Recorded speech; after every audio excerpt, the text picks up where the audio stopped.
The Dave Hooker Show. A presentation of Off the Hook Sports. Objective insight, expertise, top guests. Available on YouTube, Apple, Spotify, and the Off the Hook Sports app. Download now for free. Also available on offthehooksports.com. I compute and obey. Now to Dave Hooker. Ready. Let's go. It is tournament time. Tennessee spring practice is about to begin, just a few days away. And Georgia apparently is in NCAA trouble. We'll get to all that and more. First, good morning, Caleb Calhoun. How are you? I shouldn't say good morning anymore because we broadcast at different times and soon to add a couple of, I believe, radio stations near you. So I will just say good day. How about that? I'm out of that habit. No more good morning for you, Caleb. It is only good day, sir. Well, we still start at 10, and for those who remember who attended Tennessee for at least a period of time, which I did, when you had the free meal plan, breakfast was served until 10:30.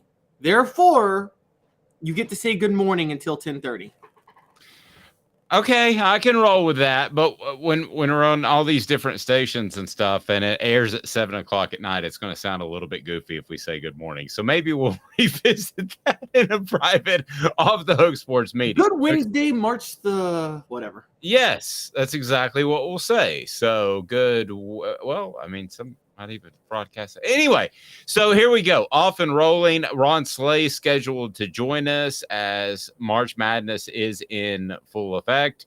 I've got a friend who I haven't invited myself yet, but I could. I get the feeling, and he's going to Harrah's Casino for the upcoming NCAA tournament. And I've often thought that the Super Bowl is a little overrated in that regard. I would rather go to March Madness and the NCAA tournament if I'm going to do a casino day and sit at a sports book all day. What about you?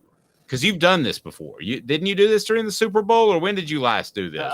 No, I did it last year covering the Georgia game. Did a bunch of prop bets and had a horrible game. I mean, had a horrible. That's all you remember. You don't remember what was on the buffet. You don't remember what the waitress looked like. You just remember that things didn't go so well at the sports book. I appreciate that.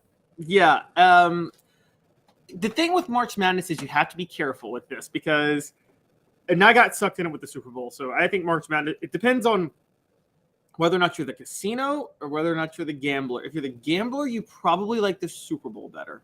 There's different ways to make money. Because when you go to March Madness or when you start going to a casino for March Madness, you're going to get swept up by some parlays, man. They're going to suck you in, and never do that with college basketball. But people will sit there and say, they'll try to take the simplest parlays, not even like spread. They'll take money line parlays. Like, I'll just take all 1 and 2 seeds to win.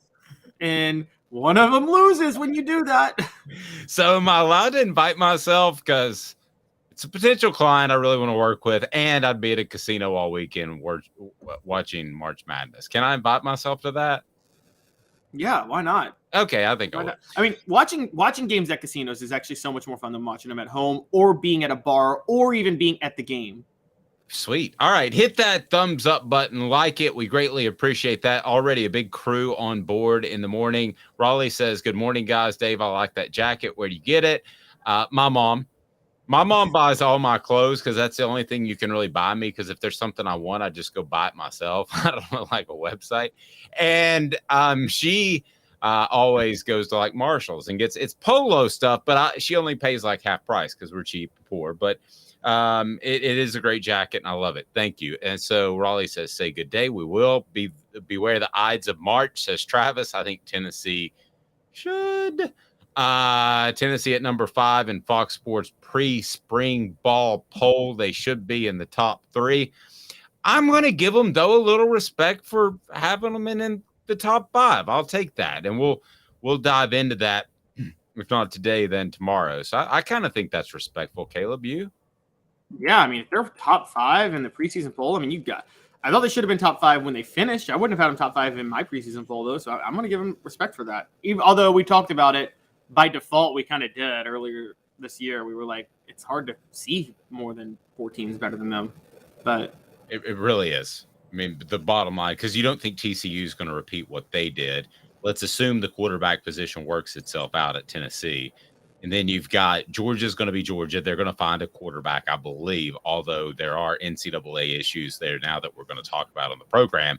Ohio State and or Michigan are going to be Ohio State and or Michigan despite losses. So, yeah, I mean, it's difficult to find 4 teams that are considerably better at this point. But that is football, which we will talk plenty about. We're going to have a complete breakdown of spring practice and Tennessee when they get rolling position by position. But first, we've got to get to something else, and that is today's tough question, and it's brought to you by our friends at Craft Treats. Today's tough question is now. Maybe. Take a side. Take a stand. The Dave Hooker Show, a presentation of offthehooksports.com. I already put it out on Twitter, so we'll have a good response as we get rolling here. What is good enough as far as Tennessee in the NCAA tournament? It's brought to you by Craft Treats. Craft Treats, go to crafttreats.com. They've got the CBD infused pet treats that will help with your pet's anxiety, arthritis, indigestion issues. Use the promo code Off the Hook. Use the promo code Off the Hook, and they will take care of you. They've also got non-CBD treats as well. crafttreats.com, promo code Off the Hook. So the question I have for you on this Wednesday, as we are tournament eve, this today, by the way, in case anybody was wondering, and I know you were, is the day where the most vasectomies in the United States of America are performed, because you're supposed to take 2 days off and lay on the couch. So that's what people do. So if anybody is headed that way, God bless. I hope everything works out well. I haven't done that yet, but it's a matter of time. So, goodness gracious, I got a 20-year-old and an 18-year-old. I can't imagine a surprise. So here we go. Today's tough question. What is good enough? Is it win 1? Is it win 2, which would be the Sweet 16? Is it Elite 8 or Final 4? So, Caleb, I'm going to put you in somewhat of a difficult predicament here. And that is, I want to ask you what you think is good enough for Tennessee fans. Not what you think is good enough, because some people have said we're pretty critical of Rick Barnes, which is fair. And I just want to ask you, what do you think Tennessee fans will say? And then what do you think is good enough for a Tennessee basketball program that I believe has been undervalued and underrated for about 15, 20 years? I think for Tennessee fans, round of 32 is good enough. I do. I think they should expect Sweet 16 for this team specifically, but I think they're going to be okay with round of 32. That's okay. But I did something sneaky on our poll. Did you see it? What'd you do? I left out round of 32. So you've either got to take. No, I did leave out. No, win 1 would be round of 32. So I'm sorry. Continue your thought. Yes, I think round of 32 is going to be good enough. If it's round of 32, Tennessee fans are going to look at it and say, "Hey, we're where we wanted to be in basketball," and they're going to. And I know you hate settling, but that's what they're going to do. And I think that 5 straight NCAA tournaments is going to be enough.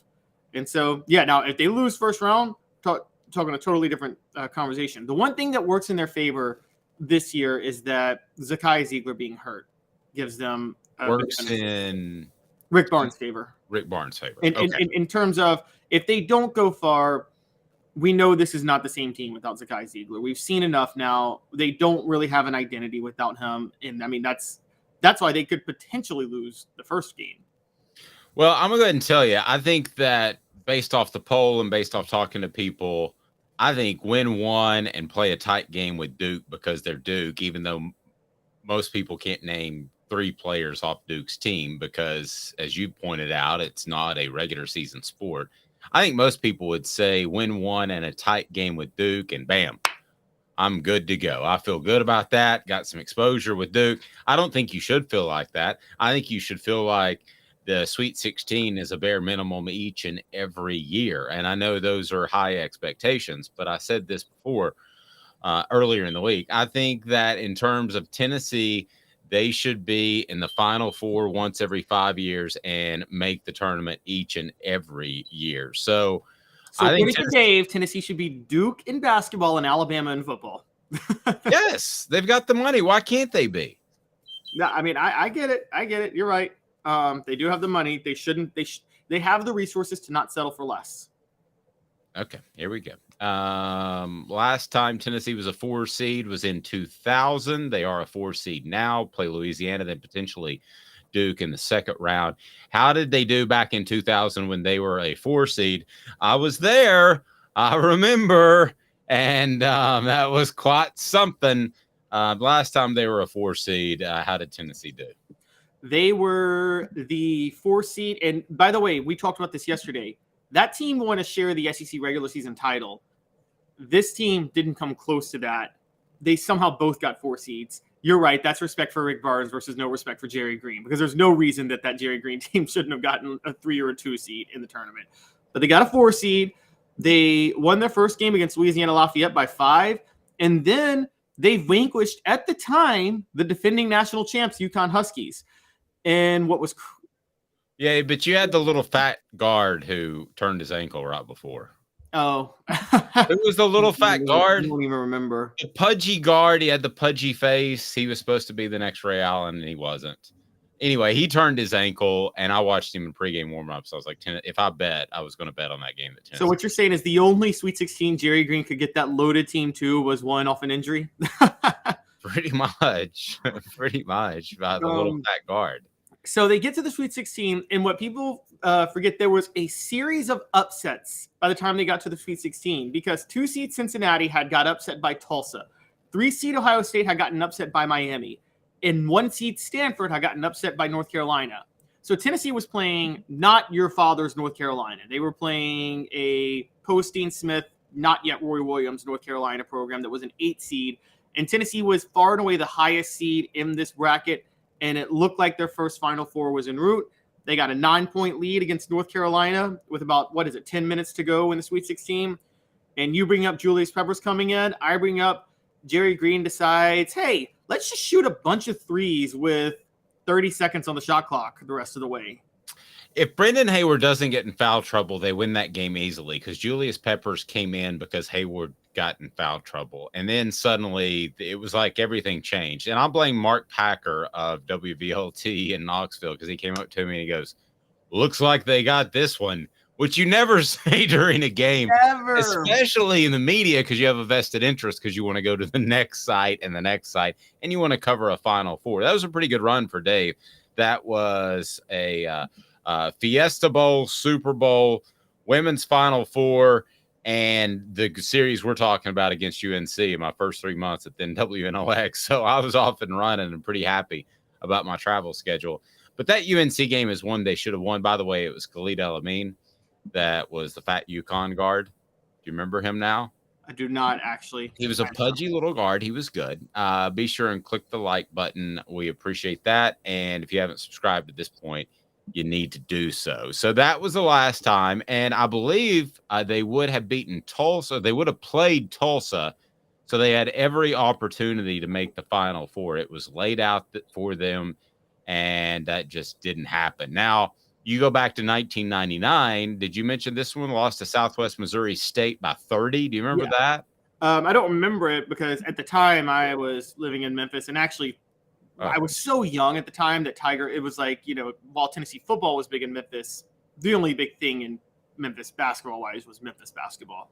Well, they played Delaware the game before Southwest Missouri State, and my goodness, I think it was like 46-40 was the final. It set basketball back 15 years. They had to just redo the sport altogether. It was terrible. They were going to bring back Bird and Magic to the NBA. It was the worst game I'd ever seen. And then get beat by Southwest Missouri State by 30. I'll never forget that. And then you go back to the Dell Ellis days as a 4 seed. You did some research, young man. Yes. So 1981, I believe. Did I get that right? 1981, yes. So for those who don't understand, the NCAA tournament before 1980 did not do seeding. They just broke teams down by region and where they played. They started the seeding thing to kind of make the brackets and regions a little more competitive, bring a little more competitive balance to it. They started that in 1980. 1981, Tennessee was a 4 seed. At the time, it was only 48 teams in the tournament, so Tennessee got a bye in the first round. And in the second round, they faced VCU. And in overtime, at the buzzer, Dale Ellis hit a game winner to make it 58-56, which sent them to their first Sweet 16 in school history. They lost, I think, to Virginia in that Sweet 16. But that was early. Don DeVoe had like a 6-year run where he didn't miss the NCAA tournament. And then he had like a 5-year run where he never made the NCAA tournament. It was weird. Yeah. They had a weird couple of coaches back to back in DeVoe and Wade Houston who loved watching his dailies. He was a big soap opera guy during the day. You'd go in and interview. I didn't, but it's before my time. But several journalists said they would go in and interview him about a piece, and he'd be watching as the world turns. Wow. All right. So, because he didn't have anything better to do, I guess Allen was going to score. So, what are you supposed to put together as far as a game plan? Go score, Allen. Well, and you pointed out that Doug Dickey didn't care that he was watching daytime soap operas. No. Doug Dickey probably pulled up a chair and watched some with it. So my question then was, I know that before Doug Dickey became athletic director in 1985, I did some digging. Apparently, Johnny Majors really wanted the job, which was common at the time to be head coach and athletic director. The basketball job? No, I'm kidding. No, the athletic director job. By the way, early history, like all the legendary Tennessee coaches, like pre-Nalen, they did all coach like basketball. All college coaches back in the day coached all the sports. But Majors, do you think if Majors were athletic director, do you think he would have cared about basketball, or would he have approached it the same way Doug Dickey did? Same. Really? Exact 110% the same. It was already starting to be not a former coach's gig. So I think it would have been exactly the same. Okay. Do you think it would have been much different? I think you would have cared about football and been over backwards. And I just think that Majors was a multi-sport athlete who was a Tennessee guy. So maybe he was the type of guy that wanted to see the other Tennessee sports do well. Like, whereas Doug Dickey was not a Tennessee guy. But I go back to the Isaiah Victor incident, and that's why Kevin O'Neill left Tennessee when it looked like they were building something. And it was a boring offense is what they were building, but they were also building some momentum. And Tennessee bent over backwards for a defensive lineman. You remember the old Prop 48 days?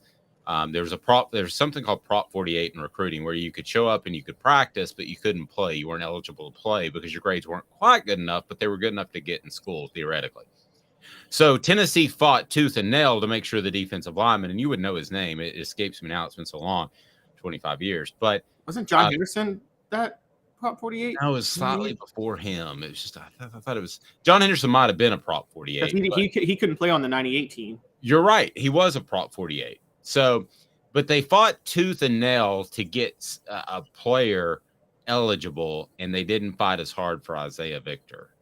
And that is what really turned Kevin O'Neill off. And now Kevin O'Neill, let's be fair, has probably some psychological issues himself. But that was the beginning of the end, and that's why he just bolted for Marquette in the middle of the night, Lane Kiffin style. So would Johnny Majors have fought the same battles with basketball and other sports that he would have fought with football in those type of situations? And I'm talking about big-time money. I'm talking about busting it so you have those pregame kickoff classics that were so good for publicity. No, I don't think he would have fought those battles. I think he would have fought them like Doug Dickey, and it was all in football and just, let's see what happens in basketball.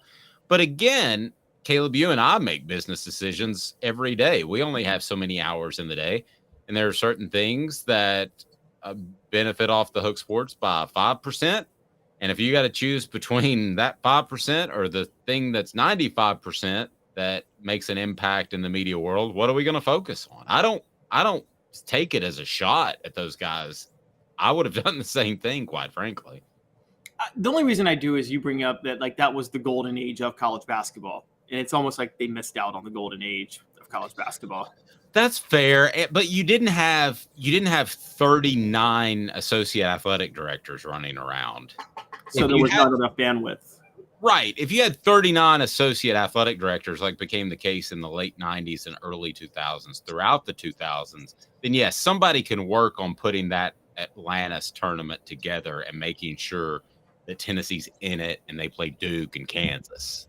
So I mean, but did you have a dude that was specifically assigned to that? I don't think you did back then. All right, that makes sense. That makes sense. I mean, it was just a different world. I mean, you got to remember, assistant coaches were making $70,000 a year with no multi-year contracts. That's all they wanted. They didn't want to raise. The guys in the 90s just wanted to say, hey, can I get a 2-year contract? They just wanted a job. Yeah, so that I can tell my family I'll be here.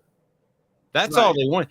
David Cutcliffe's coaching this guy named Manning, and he was making like $125,000, I believe. Wow. I mean, money's gotten absurd the other direction now, but that was pretty absurd back then. City heating and air conditioning integrity matters. City heat and air portions of the program, including this portion where we're going to break down the college football playoff. How will it compare to March Madness? Is brought to you by City Heating and Air Conditioning. 50 years right there in Knoxville. Your HVAC unit may not need to be replaced. They can save you a ton of money. Don't make a mistake that's going to cost you thousands or tens of thousands of dollars. City Heating and Air Conditioning, cityheatandair.com. You asked the question in our 5 a.m. production meeting, will the 12-team playoff be more exciting than March Madness? And I have to be honest with you. I say it's not even going to be close. That you don't have a lead-in to college basketball like you'll have with football, because you pointed out the regular season is a mess in college basketball, and it is. So you don't have that lead-in. You're going to have a fantastic lead-in of conference championship games with football that are much better than basketball conference tournaments. So you're going to have a lead-in. You're going to have teams trying to make it. A 12-team college football playoff will be second to only in the entire sports universe in the United States of America, not counting the World Cup. It will be second only to the NFL playoffs. And the NBA is bigger than a lot of people in Tennessee realize. But at the end of the day, the college football playoff will be second only to the NFL playoffs, in my opinion. It will leave March Madness in the dust. Thoughts on the message board and thoughts for you, Caleb Calhoun? I'm 1,000% on your side on this. One, it makes the conference championship games so much more entertaining, because all people say they're going to be less relevant. No, they won't, because every conference championship game is going to have a playoff berth at stake or a bye at stake. Every single one that Power 5 ones. And so you're going to be watching that Pac-12 title on a Friday night. You're going to be watching that ACC title between Pittsburgh and Miami on a Saturday. They're all going to have impact. That alone is epic. That first week, I think they're going to do, my guess is they're going to do the first round the week after the conference championship games, which, I would think you would have a week or two break, wouldn't you? Not the month break. Nah, because you got bowl season. Bowl season begins the week after that. And they already leave that date open for the Army-Navy game. I know I sound like the most unpatriotic person ever. You shouldn't shut down a whole Saturday of college football just for that game. Yes, you should. You're like a Rusky. Back in the Cold War days. I want to leave that alone, but nonetheless, however it's going to happen, the lead in, even if you have a 2-week break, is going to be tremendous. The cool thing is what's made college football neat, and I say neat, and I choose that word very specifically, is because you've debated who the champion is in a particular year, or you've debated who should be in the college football playoff. That's neat. Doesn't make a lot of sense. It ain't logical, but it is what it is. So when you'll still have that neat aspect of teams that are at that 13 spot trying to get to 12. But here's what you will have. LSU last year would have known, if you win, you're going to make the college football playoff. You don't have to hope that other things fall in your favor. So LSU fans were hoping they would make it by winning last year and beating Georgia. They don't have to hope. You know that you win and you're in. So that's a playoff atmosphere. So that, to me, the combination of both is going to be pretty special, even though I'm not a big fan of the neat factor. But I like it. Yeah, no, I'm with you. That's what it keeps the regular season relevant because, like you said, there's only 6 at-large spots, or winning your conference, so you really only have 7 spots, no matter to get in. And if you're in a lesser conference, you only have 1 spot. But so there's that. So all the games still matter, and then there's the whole concept of getting a first-round bye, which makes the regular season matter. And if you don't get a first-round bye, you want to play closer to your campus in that first week, which they're going to do. So I agree. It doesn't matter that it's neat. It creates a situation where you constantly have something to play for. And then when the playoff hits, I mean, look, I love bowl season. Dave, you love bowl season. But I mean, if you do move it back, I'll give you that. I don't want them to move it back. I'm sick of the Army-Navy game taking up its own time, its own days. But if you are going to do that, that's actually more exciting because that first Saturday of bowls is like, okay, like now we got more than just the random corporation I've never heard of in the Bahamas Bowl. And, Yes. And so I think and by the way, it makes, I think they're going to incorporate all the major bowls into this. So none of the bowls will be consolations anymore, which I think that's the one thing the BCS did. It ruined the fact that like the Rose Bowl shouldn't be designated as a consolation bowl once every 3 years. The Rose Bowl every single year should have national title implications. Same with the Sugar Bowl. I agree. And if you look at some of these bowl names, I hadn't thought about this till now. They usually are the first identifier of a major economic collapse. Like there was a home rate mortgage bowl. There was a GoDaddy.com bowl. The .coms busted. So I don't know what you're investing in, but don't make it the businesses that name bowls after themselves. So we had a question. Can Tennessee beat Duke in the round of 32 this weekend? We talked a little football there, but let's get back to basketball for a second. Can Tennessee beat Duke in the round of 32? Yeah. Yeah, I think again, that's not an unbeatable Duke team. I don't think it'd be shocking at all if they won. I'm picking Duke personally, but I mean, I wouldn't, if Duke's favored by 10, I'm taking Tennessee on the spread. So, like, yeah, I'm still picking, but I think they could beat Duke. What is more shocking to you? Tennessee loses the first game or makes the Elite Eight? Makes the Elite Eight is more shocking. I don't think they're making the Elite Eight. See, I don't think they're losing. I don't think they're making the Elite Eight either, but I don't think they're losing to Louisiana. All right, let me do my gambling odds real quick and how I play this. This is how casinos get you on parlays, guys. Okay. Well, that's why you should never play parlays in the first place. Yes, exactly. But they have a roughly less than 50% chance, I think, of beating Duke and beating Purdue.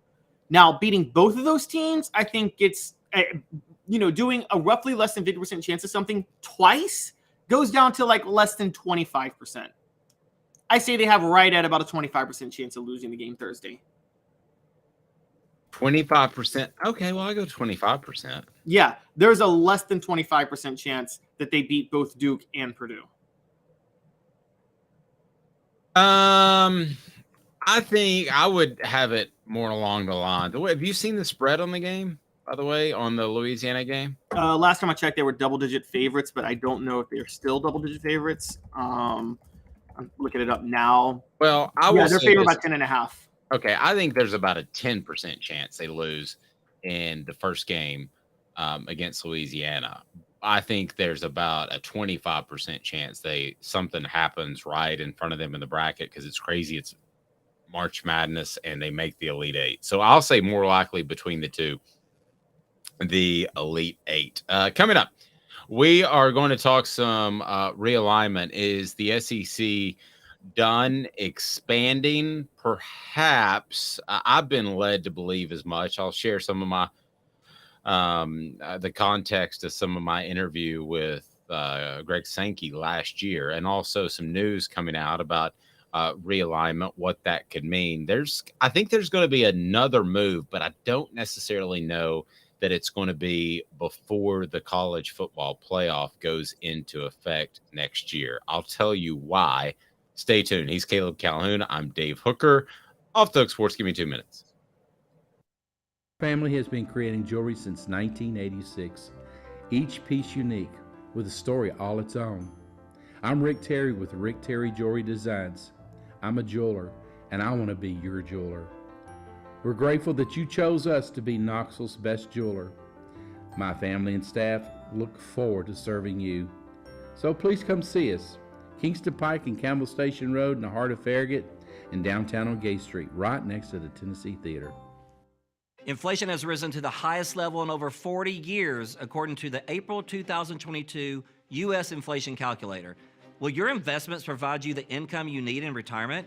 Are you losing purchasing power of your savings due to inflation? Simply stated, if the cost of goods and services are 8% higher and you're only earning 4% in your investments, that money buys you less of what you need.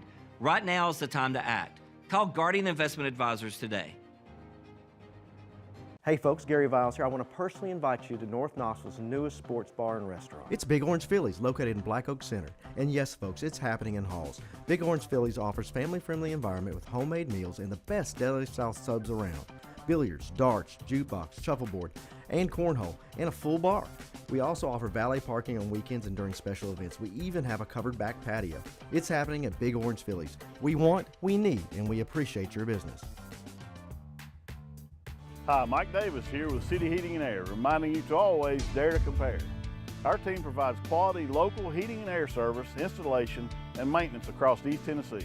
We use only the best equipment like American Standard heating and air conditioning for your residential, new construction, or commercial needs.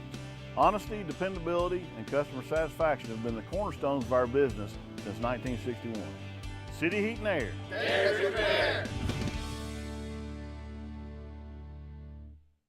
Chattanooga, we're at it again. For the 5th year in a row, you voted us best of the best criminal and DUI law firm.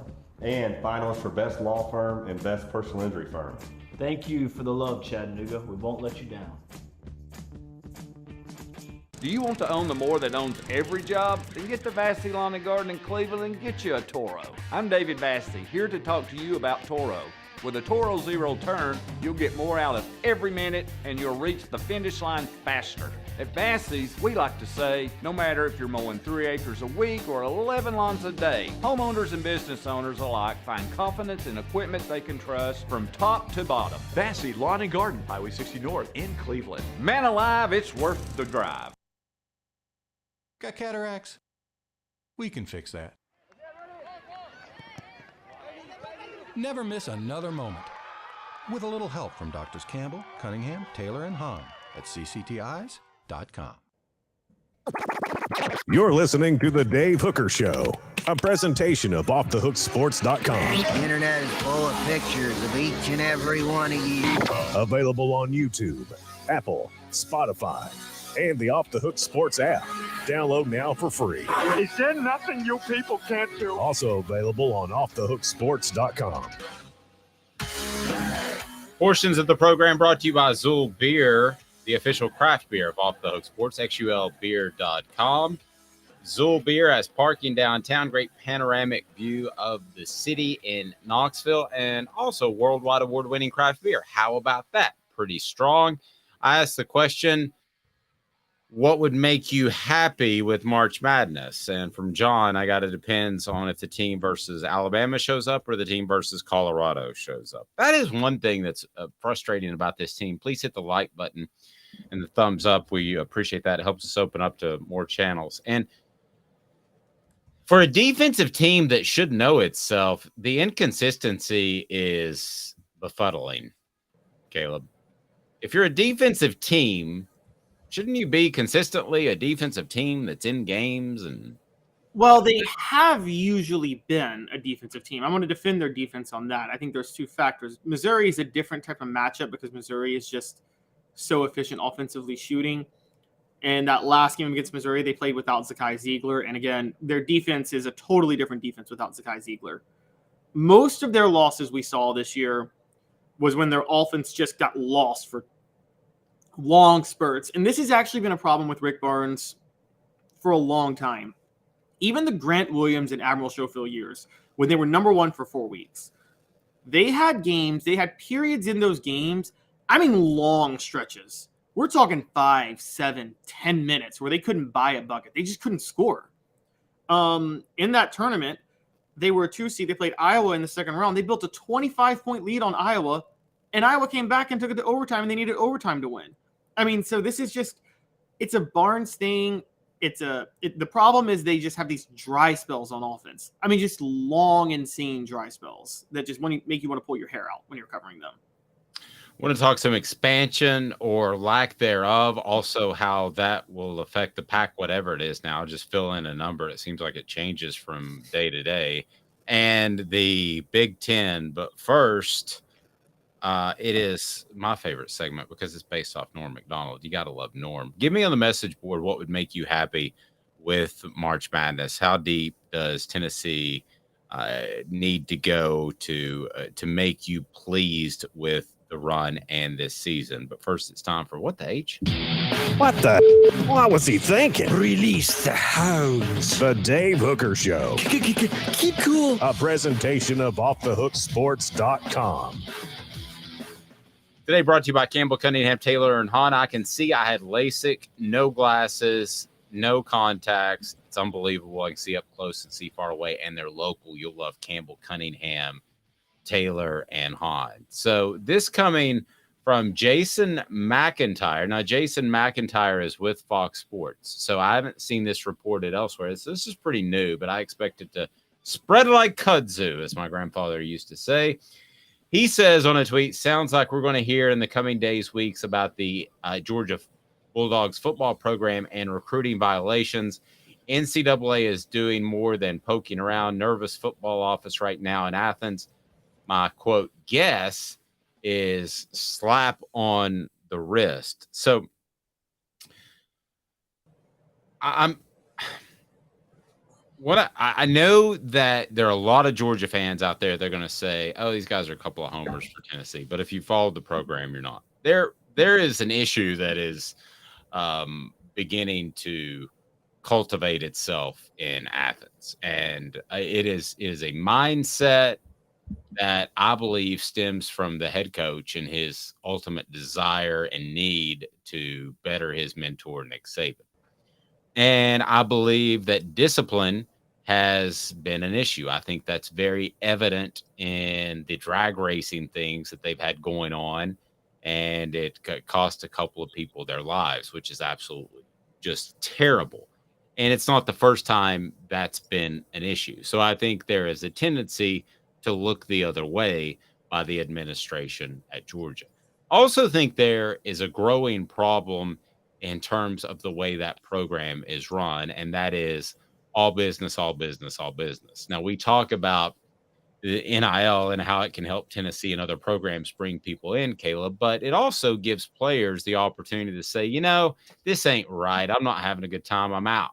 And some good players are doing that. These aren't just terrible players that can't find a spot on the roster. Some good players are leaving, and that's going to continue to happen. And I believe that Georgia is the old school Alabama system from early in Nick Saban's career. They're incredibly hard on players. And I believe from somebody that has knowledge of both programs that you look at a Tennessee, and loving isn't the right word I'm looking for, but there is more of a family atmosphere, which I believe you're going to have some of that moving forward, or your players are going to transfer.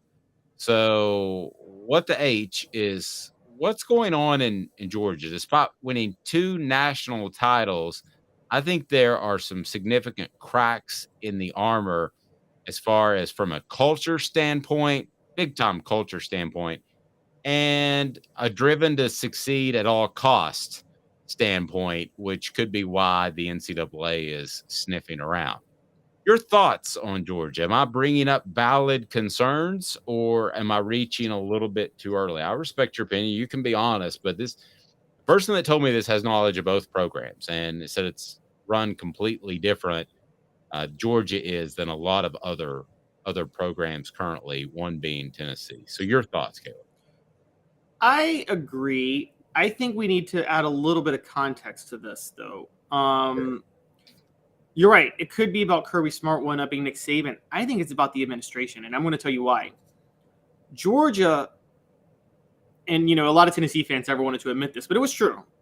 For the most part, outside of like a ring-selling scandal or something like that, under Mark Richt was the ultimate model of integrity for college football. Yes. I mean, they were what you wanted a program to represent college football to be about. Yes. They sacrificed winning. Sold their souls would be another term. Yes, that is true. Well, they sacrificed winning to a certain degree because of it. And they tried to make that case, by the way. I remember it was 1 year they were playing Alabama. This was when Mark Richt was there. It must have been 2014, might have been Mark Richt's last year, 2015. The week leading up to it, somebody in the administration basically said, we're just at a disadvantage from Alabama because we try to do things the right way, yada, yada, yada. And Alabama blew them out of the water. And by the way, I somewhat agreed with that because Nick Saban, I'm not saying Nick Saban cheats. I'm not saying he's a dirty coach or anything like that. I've always felt Nick Saban. Here's been my feeling on Nick Saban, Dave. I feel like Nick Saban will push the boundaries just as far as he can push them without getting into serious trouble. He looks at how can I manipulate and push the boundaries that probably is not very that there's not a lot of integrity to what I'm doing, but it's technically not breaking any rules, if that makes sense. Or it's not breaking any serious rules. And under Mark Richt, Georgia did the opposite. I do think they may have sold their soul a little bit, but in their defense, they were probably like, we're not winning any national championships. Other schools are. They're rubbing it in our face that we're not winning national championships when we're trying to uphold these standards. You know what? Forget it. Middle finger to everybody. We're not going to care anymore. Right. And I think it would be the same as if Notre Dame finally says one day overnight, we're done putting these academic standards on our players. We're over it. We're tired of losing. And they were wrong to have these academic standards in the first place for their players. And so I think that's where Georgia got with Kirby Smart. So in Georgia's defense, I guess is what I'm saying, I think they've gone completely the other way. And they have no idea how to walk that fine line that Nick Saban knows how to walk, which is, again, push the boundaries, as they said about Slytherins in Harry Potter. The good Slytherin has a certain disregard for the rules. I have no idea what that means, but I want to hear your thoughts. Am I being soft on the message board and via Twitter? Am I just being soft saying that you win 2 national championships, but your program is running afoul now, possibly of the NCAA, legal authorities, morality when you're drag racing out in the street? And if I'm being soft, tell me. Would you rather have the 2 championships and people literally getting killed in the street? I think there has to be a better medium than that. And for those that think that, well, what does it matter?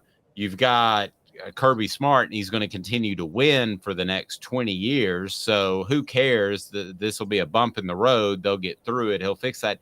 Don't be so sure, because Nebraska was incredibly dominant in the 90s. And then you had Lawrence Phillips. You had some other players go awry. You've had Miami issues where they were incredibly dominant, and NCAA issues threw them off of decades-long domination. So don't be so sure, Georgia fan that's out there that's looking at me saying, hey, his logo's orange. You must just be a Tennessee fan and a homer. Georgia fan, ask yourself if this at some point ends and how it ends. Because if you think it ends with Kirby Smart doing what Nick Saban is going to do and just riding off into the sunset and everything's fine, I got some bad news for you. I don't think that's going to be the case. I think you're either going to have a guy who does get in trouble, who gets burned out. I think Nick Saban's a 1 in a million. I don't think you're going to have a Kirby Smart coach for 20 years and just ride off into the sunset. I don't think he'll go to the NFL because of his ties to Georgia, but I think there's a great chance that this ends in a negative way for Georgia. Now, they may win 2 more championships before that time, Caleb, but I just think there are some cracks in the foundation there that they should be concerned about, and Georgia fans should be concerned about.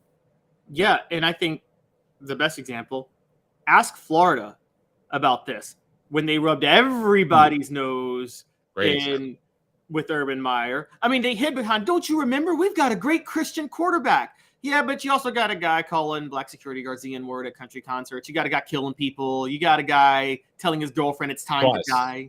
Killed people twice. Killed people twice. Killed people twice. You got a player trying to literally gouge a player's eyes out on the football field. And everyone's like, yeah, I'll suspend him for a half because I'm Urban Meyer and I can do that. And then you had Urban Meyer go to Ohio State and say, yeah, I'm going to take this guy who was beating his wife and I'm going to put him on my staff. And I don't care because I'm Urban Meyer. Urban Meyer is a disgraced name in college football now. Nobody respects him across the sport. Doesn't mean he may not get hired again because he's a bad dude, but he is a great coach. But Urban Meyer did not leave Florida amicably, nor did he leave Ohio State amicably. So it did not end well. The Nebraska thing, I'm going to push back. I think the triple option was on its way out, and Tom Osborne just found a couple of the right guys to run it in the 90s. But I think by the 90s, by the time the 80s came and Miami brought in that 4-3 defense with Jimmy Johnson, Tennessee did the same thing with Larry Lacewell. I think when you started to get athletes to the type of athletes you got, I don't think the triple option was long for this world as far as the national championship program was. I think Nebraska just kind of hit it at the right time in the mid-90s, if that makes sense. And then they ran against a coach in 97 who did not know how to defend anything but a standard pro-style offense. Well, and they got a Tommy Franklin who was a perfect fit. Tommy Frazier. Excuse me. I mean, he was just the perfect fit. You could have run that at the same time, and had he not gone to Nebraska, it would have been way different. But that guy was an absolute hoss. I mean, I do think they let. I think big picture they let discipline slip, which I wonder if that's happening already at Georgia. Tennessee was guilty of that. After they won a championship game, they won the national championship. I think it started to slip at that very moment. I think it slipped from 99, 2000, 2001. And I will still argue you saw it on the field in that 2001 SEC championship game. There was a Julian Battle dropped interception. There was a Dante Stallworth fumble, a Travis Stevens fumble. I think when you run an undisciplined program, as far as how you work with the community, it ends up showing up on the field at some point. Now, you may be so dominant that you overcome that, but I think it ends up showing up on the field. Yeah. I mean, the story that stands out to me, I forget who wrote the book. Someone wrote a book about the 2005 team. It was called Orange Crush was the name of the book. And they talked about how there was a noticeable difference. I forgot that book. It's by Darren Epps, who worked at the Chattanooga Times Free Press. Okay, that's who it was by? Okay. Well, it was supposed to be a book about how everything was fantastic in 2005. And then it collapsed. And then it totally collapsed. I was like, Darren, you still writing that book? And he goes, yeah, I guess. Well, it was a good one. I think he's in logistics now. Well, one of the things I remember was there was a chapter in the book that talked about players from the 90s, like the mid-90s, that played up to the national championship team, who would come back for practice in the 2000s, talked about a noticeable difference in Fulmer's demeanor, in that he was much less intense with the players by the 2000s, just seemed to be a little more like you talk about CEO. I mean, and here's a guy who let Albert Hainsworth chase somebody out for practice with a 10-foot pole and let him come back into practice after that. Yes, he came back with the 10-foot pole. Okay, that's right. So he was escorted from practice and then tried to commit a felony right there on the practice field. And I'll never forget Chris Lowe, now of ESPN, with the Tennessean at the time, because the rule was you could report on practice as long as you ask about it. You and I have talked about it. So if you said, for instance, it looked like, trying to think of a good example. Jason Witten was lined up wide. Do you think you can utilize him as a receiver? The rule was Philip would say, well, no, you don't want to. I don't want that out there. So there were only 5 trusted reporters, and you knew where it would come from. You can't do that now. There's like 50 dudes that show up over there, half of which I don't know how they got a credential. I guess you can buy them on StubHub. But that was the way things worked. And I remember Chris Lowe of ESPN said, but Philip, what if Albert Hainsworth had have actually hit Will Offenhusel with the bar? And the classic response, and those of you that know me know I don't curse, but Philip's classic response is, damn it, he didn't hit him, Chris. But you're right. That was a sign. And did Albert play that week? Yes, he did. And do you think Nick Saban would have let Albert Hainsworth play? I don't know. Because I haven't been to hundreds of his practices like I was with Fulmer. So I can't I think he probably would not have played, but I can't remember who they were playing that week. I remember it was cold, so it was probably nobody great. But I would have to go back and look. But I think Kirby Smart would play him. I think Kirby Smart would play him. And we know Josh Heupel wouldn't, because Josh Heupel suspended Jeremy Banks. Yeah. So in the end, it sounds like I'm being all altruistic. I'm really not. I think it's the best way to run a football program. I really believe that. I'm not trying to say that Kirby Smart's a bad dude, so he's doing bad things. I think that if you're a Georgia fan and you're listening to this, instead of just saying, hey, this guy's got an orange logo, he's a Tennessee homer, you need to be saying to yourself, it's Kirby Smart getting a little loose as far as discipline. And if he is, then you've got to be really, really careful moving forward, because it is tough to get that back. You can go from discipline to being a little bit looser, but looser going to discipline is pretty much impossible. And Philip Fulmer found that out. No year more evident than 2005. Travis says Saban let a player hit a girl this year, and he played. That was a Tennessee fan, though. If a player hits a teammate, it's different. Saban cares nothing for girls that cheer for other teams. Realignment, the pack something, what is it? And the teams that the SEC is most likely to bring in coming up next. Give me 2 minutes. He's Caleb Calhoun. I'm Dave Hooker, Off the Hook Sports. Sun, sand, and salt water, the beach is a very relaxing place. Unless you wear contacts. Ow! Open your eyes to the best the beach has to offer with LASIK vision correction from Campbell Cunningham Laser Center. Ah. Do you want to own the more that owns every job? Then get to Vassy Lawn and Garden in Cleveland and get you a Toro. I'm David Vassy, here to talk to you about Toro.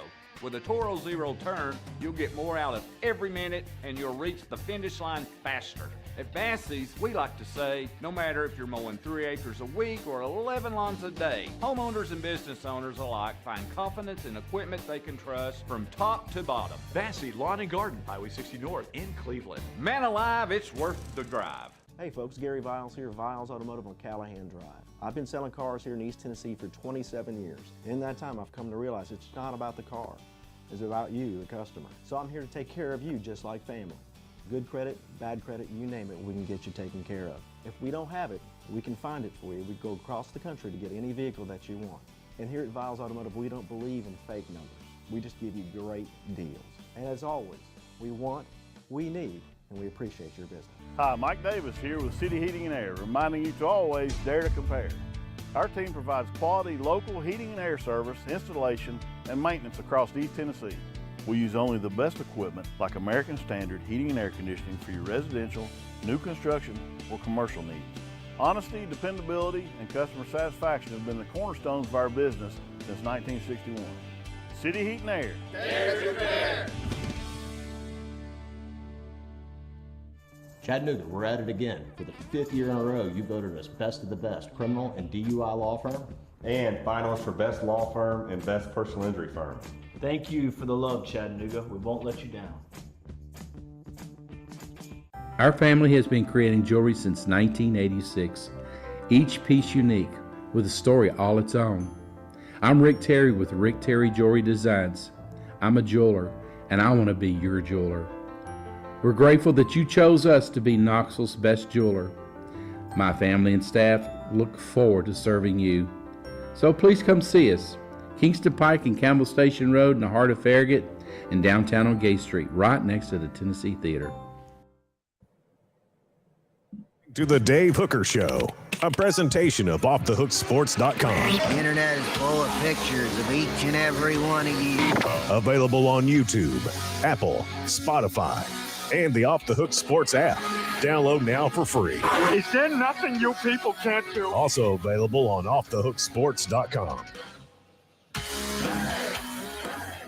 Let's talk a little bit of conference realignment, because I think there's some more of that to continue. I don't know that it's going to happen right away. So let's go ahead and get to 4 Downs, brought to you by Andy Mason Real Estate, where we will dive into some conference realignment. Can the SEC and will the SEC expand anytime soon? 4 Downs, brought to you by Andy Mason Realestate.com.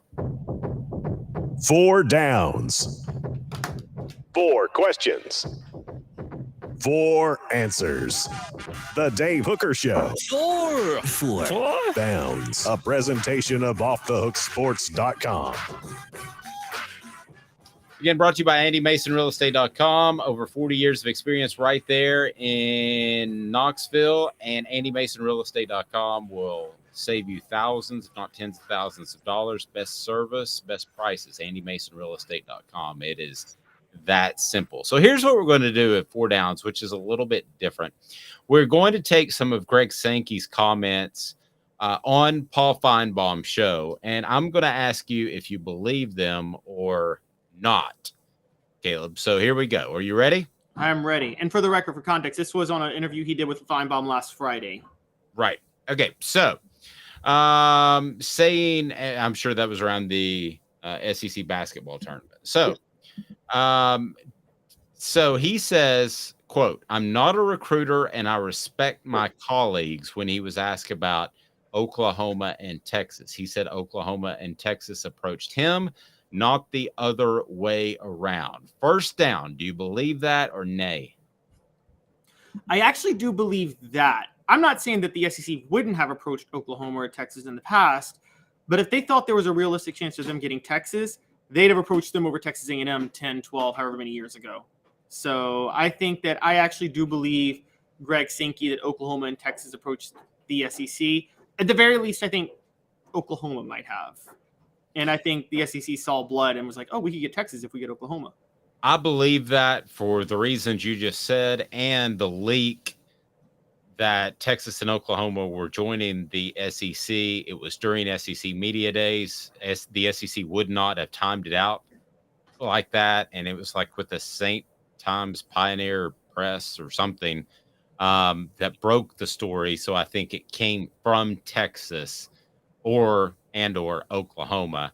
And I don't think that Greg Sankey was actively looking for teams.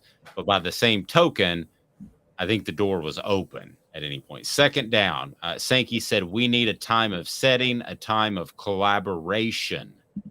Do you agree with that? In other words, what I was speaking to earlier, and that is that let's let this 12-team playoff settle in and kind of see what happens before you start adding more teams. Do you believe that is his mindset?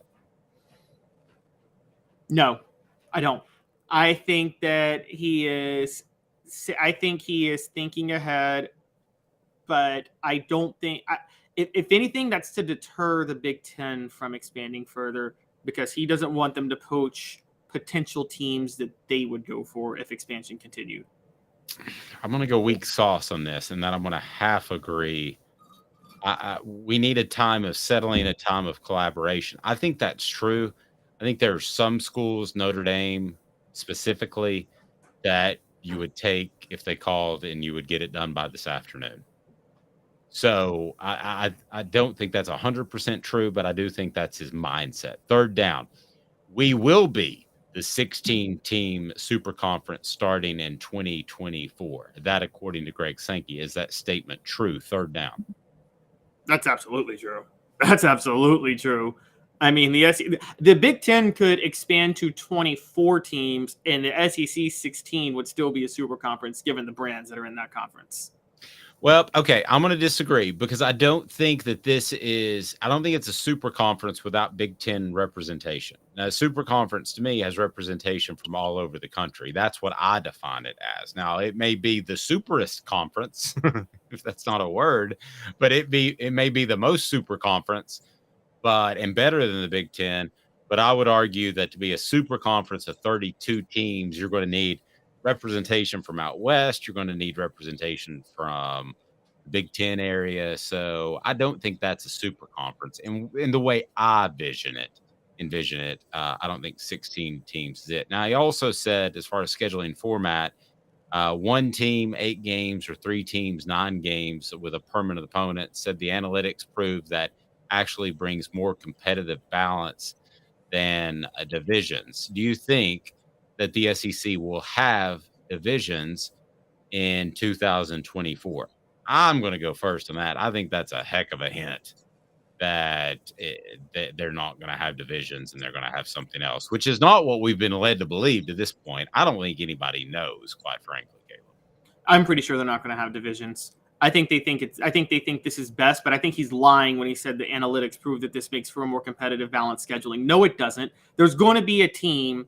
If you only play 9 SEC games and you're a 10th, that means that there is going to be another team where 6 of y'all's 9 SEC games are different, and yet you get to be in the same standings as them, and you're telling me there's going to be competitive balance in scheduling? For those who don't know, this is actually a take back to history. This is how the SEC was before the divisions, and it was horrible. You had so many different teams splitting conference championships that avoided playing Alabama in the 70s or something like that. That's where we're headed. And I'm telling you, there's going to be a moment where there's going to be a team that's third in the SEC that had to play Alabama, Georgia, and LSU when they're all at their best. And there will be 2 teams that play for the SEC title because they had the 2 best records, and they didn't play any of those teams. Travis says, but does the South want North teams? Undermines our identity. Yes, but I think this is bigger than the SEC. And that's where you may not like it, Travis, or anybody out there listening. I believe that I'm not going to call it the NCAA because it made a mess of itself, but there needs to be, let's call it the MC, the mega conference, that it will get to that point that will actually be bigger than the SEC. Right now, I feel like kind of in this ego contest between the Big Ten and the SEC. Eventually, whether that's the old AL, NL, like Caleb has brought up in Major League Baseball, or whether they actually come together and they're in the same conference, I believe that will happen. And at some point, I know this sounds insane, but at some point within our lifetime, I think you'll refer to it as college football, or there might be some name for it. But the conferences, Big Ten, SEC, will be irrelevant. Now, it may go the ALNL way, like Caleb's brought up. It may very well do that. But I think at some point, and I think the SEC is going to run it, but I think it'll be called something else, and it'll be a mega conference of 32 to 38 teams. Yeah, and I agree. I think it's going to be more than 32 to 38. I'm going to be honest. Because if it was college football right now, it'd be at 32. I think that I actually disagree with you on this route. I think that the SEC can stay regional and compete and outcompete the rest of the country. Now, you're right. Notre Dame wants to join. That's a game changer, obviously. But outside of Notre Dame, who outside of states that you would say were from the old Confederacy would be less worth? Who's a school outside of the old Confederacy that is more valuable than Florida State, Clemson, Miami, one of the North Carolina schools, one of the Virginia schools? I mean, you can stay. If you were to give me like the top 10 most valuable schools after Notre Dame, they're all in southern states to me. I was told by a pretty good source that they really want North Carolina, that it's kind of Notre Dame, obviously, and then you slip down and it's North Carolina, and then it's everybody else that you threw in there. So I was told that North Carolina, if they could ever get out of it, for those that don't know, their contract with the ACC, they would have to pay hundreds of millions of dollars to get out of that, which is why you haven't seen ACC teams bolt nearly as much as Pac-10, 12 teams. So I think they would like North Carolina. I think if North Carolina picked up the phone today and could get out of their ACC agreement, I think the SEC by 2024, maybe even by 2023, would find a way to take North Carolina and throw in another team to make it an even number. Yeah, well, and it's funny. Maryland realized I gave Maryland a lot of credit because they're not they don't bring a lot to the Big Ten, but they realized 12 years ago it's worth this exit fee to stay in the Big Ten. They saw way ahead of time to say, look, the ACC is going downhill and we're jumping ship, and we don't care that the rivalries that we were part of are going to die. We don't care about any of that. We don't care about the exit fee. If North Carolina's smart, they do the same thing. I think First of all, isn't that hundreds of millions thing? That's like maybe they are waiting though, because isn't it? It's only like till 2030, right? It's like a temporary contract. But that's 7 years away. I mean, good Lord, I'll be pushing 60 by then, Caleb. Yeah, but would you really spend $100 million just for 7 extra years? Can you get that $100 million back for 7 extra years in the SEC? Can you make up the difference of what you're going to get in the ACC? $100 million in 7 years. Dudes get paid a lot more than me to figure that out. Because I'm with you. North Carolina is like I really want a Virginia school in the SEC too. I want a North Carolina and a Virginia school. I think Virginia Tech is such a perfect fit. I think Tennessee and Virginia Tech always should have been a natural rivalry, honestly. SC Scout Guy says, could you see a scenario where football breaks away from the other sports, i.e. the SEC remains a conference for basketball and baseball, etc., but football is all together? That's exactly what I think will happen. Because it is absolutely stupid that Southern California and UCLA are playing Purdue in basketball as opposed to playing Arizona and Arizona State and Cal. You have those rivalries that we haven't even talked about. Okay, with football, that's all we've cared about, but we haven't even talked about the fact that they're throwing all those rivalries away. And you know, there's I know this is much smaller, but there are some places where gymnastics has big rivalries, and there are other sports besides football. Football is the lion's share, and I get that, but all these decisions have been made off of football. So, Caleb, I could see football breaking away, and you would have the SEC and baseball and basketball. Yeah, you know what's funny? I could, but football's such a driver at that point. If you're the SEC and the Big Ten, why don't you collude and just start it for every sport? Because then you're going to get all the best players in college basketball too. But here's the thing that's so stupid, just logistically. I mean, think about the fact that Southern Cal, their volleyball team is going to have to fly to Rutgers at some point and play Rutgers. And, on a weeknight. Yeah. And like 100 people will be in the stands, and they will have spent $100,000 in travel to and from. That's stupid.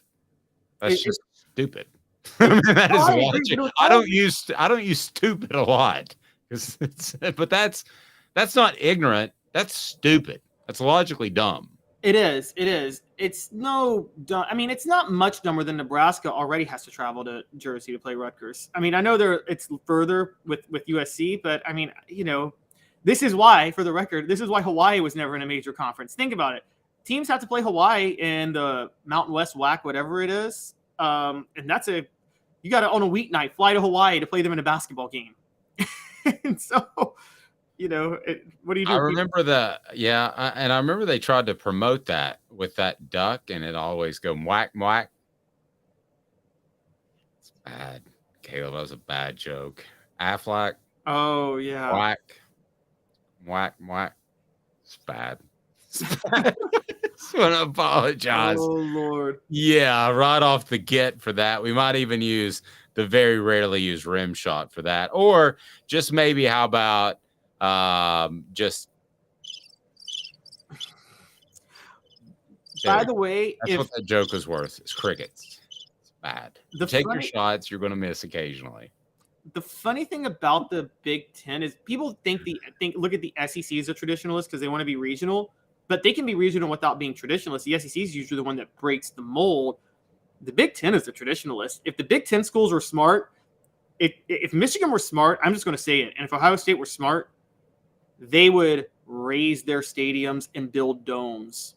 Because if you want to have the type of team that competes in January where all the games are played in warm weather, they have to construct these power-heavy teams that can compete in the elements that you see in Big Ten football.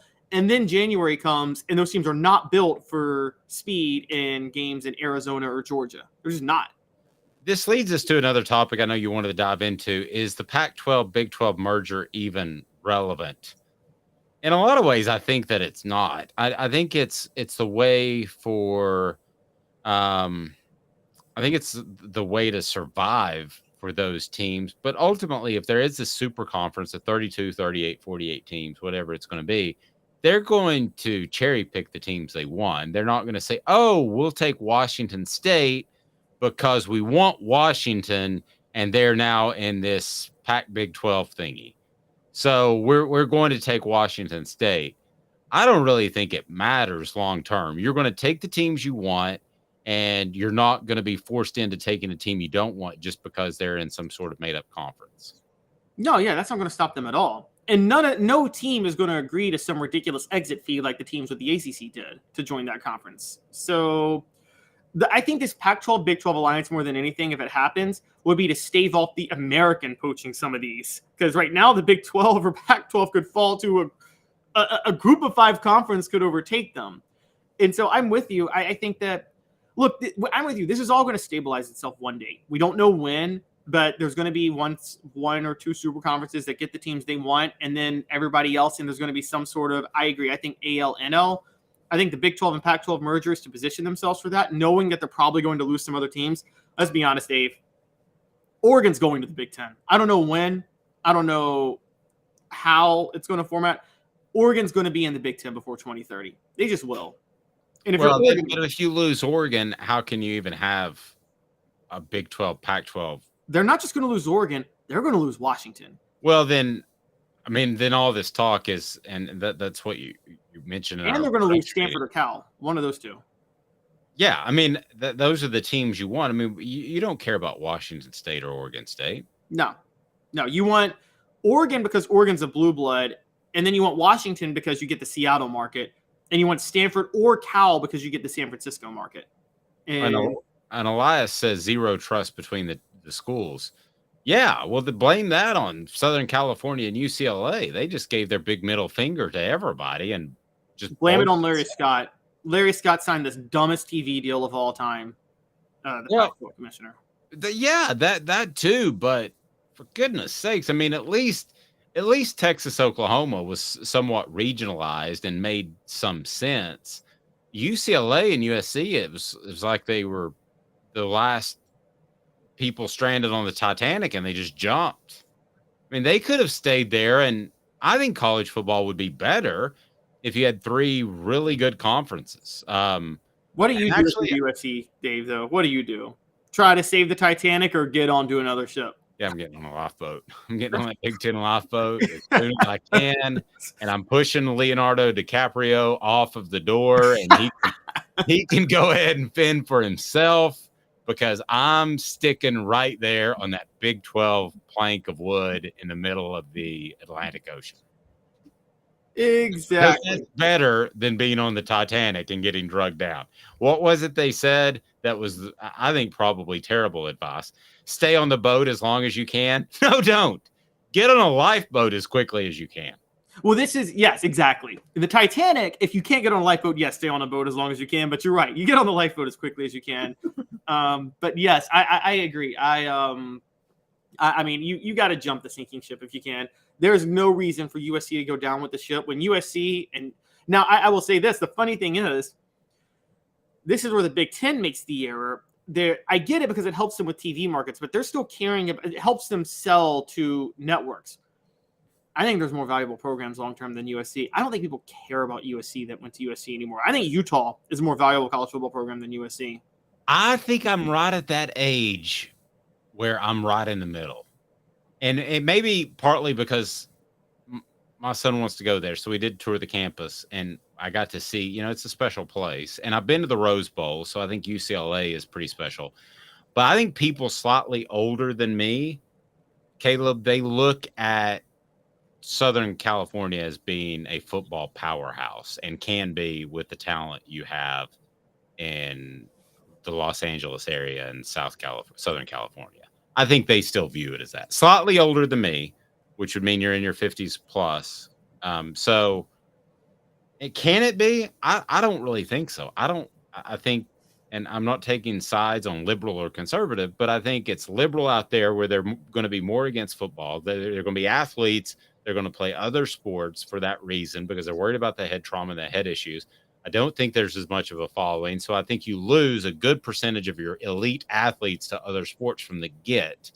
And I don't think it can ever be an Alabama again, like it once was, a Texas back in the day. I don't think it can ever be that again. But people older than me that I've talked to think that that's a possibility. Yeah, I don't. I mean, I think you gotta find a way to make college football intriguing somewhat out there. And here's the thing: you talk about liberal or conservative. One of the problems is college football, and I don't think this is a problem because it works in the South. But college football sticks very heavily to tradition, and that's a good thing for them. But I mean, obviously, conservatives are going to be more likely to care about tradition than the left. That's just the nature of the different, cultural ideas between. Neither one's wrong. Neither one's right. We're not attacking either side. But I can tell you that in this area of the country, my mom thought I was crazy for having my son play football, but she was the only mom to voice that opinion. I mean, because it's a Southern thing. You're right, the tradition. Elias says there is a time people would have called Minnesota a powerhouse too, and they would still be if they hadn't have run Craig T. Nelson out of that job. Coach, do you remember that show? I did not know that story. Oh my gosh, they didn't write. He's an actor. I didn't. I'm sorry. Isn't there a Craig T. Nelson Stadium? What? Isn't there a Craig T. Nelson Stadium, or did I dream that? I don't think so. I think that's Minnesota State where he coached on the sitcom. Elias laughed, and Travis says if you're under 30, USC is insignificant.